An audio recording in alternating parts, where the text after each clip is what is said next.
கடனும் உங்களுடைய நகை கடன் ரத்து செஞ்சு கொடுப்பேன்னாரு, விவசாய கடன் ரத்து பண்ணுவேன்னாரு. இத்தனை கடன்கள் ஒவ்வொரு குடும்பத்துல இருக்கிற கடன் தான் அது. அந்த கடன்கள் ரத்து செய்யப்பட்டா ஒவ்வொரு தமிழ் குடும்பமும் எவ்வளவு நிம்மதியா வாழ முடியும்? இதை நினைச்சு ஆசைப்பட்டு தானே அவருடைய வாக்கை நம்பி நீங்க உங்களுடைய வாக்கு அளித்தீங்க.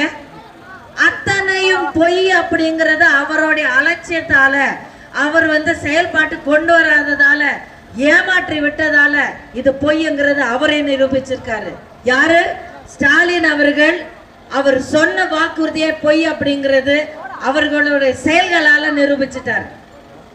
உங்க ஊர்லயே எடுத்து பாருங்களேன், லக்ஷ்மி தியேட்டர் முதற்கொண்டு நெல்லூர் பாலம் வரைக்கும் காலங்காலமாக வாழ்ந்து வந்திருக்கும் 1500 குடும்பங்களை நீங்க ஏரி இடத்தை, ஏரி நிலத்தை ஆக்கிரமிச்சிருக்கீங்க அப்படிங்கிற ஒரு ஒரு சாக்கு, ஒரு குற்றச்சாட்டு வச்சு எல்லாரையுமே காலி பண்ண வைக்கிறதுக்கு அவங்க வாழ்ந்து வந்துட்டு இருக்கிற குடிசைகளை தரமட்டமாக்கி அவங்கள அந்த இடத்துல இருந்து காலி பண்ண வச்சாங்க.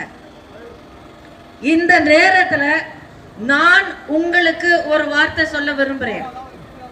வரும் 23ஆம் தேதி நீங்க இரட்டை இலையில வாக்களித்து அம்மாவின் ஆட்சி அண்ணன் எடப்பாடியாரின் தலைமையில திரும்ப தமிழ்நாட்டுக்கு கொண்டு வந்து உங்களுடைய சட்டசபை உறுப்பினராக சகோதரி ஃபரீதா புருஷோத்தமன் அவர்களை நீங்க தேர்ந்தெடுத்தீங்கன்னா கண்டிப்பாக அந்த 1500 குடும்பங்களுடைய அந்த சோக கதைய அண்ணன் எடப்பாடியார் உங்களுடைய முதலமைச்சர் கிட்ட கொண்டு வந்து எல்லா விவரங்களும் அவர்கிட்ட சொல்லி இதுக்கான ஒரு தீர்வு, அதாவது அம்மா இல்லம் திட்டத்தின் கீழ் அத்தனை விஷயங்களும் ஆராய்ச்சி பண்ணி, நல்லது கெட்டது ஆராய்ச்சி பண்ணி ஒரு நல்ல முடிவை எடுத்து சொல்றதுக்கான அத்தனை முயற்சி எடுப்பாங்க அப்படிங்கிறது நான் உங்ககிட்ட அடிச்சு சொல்றேன்.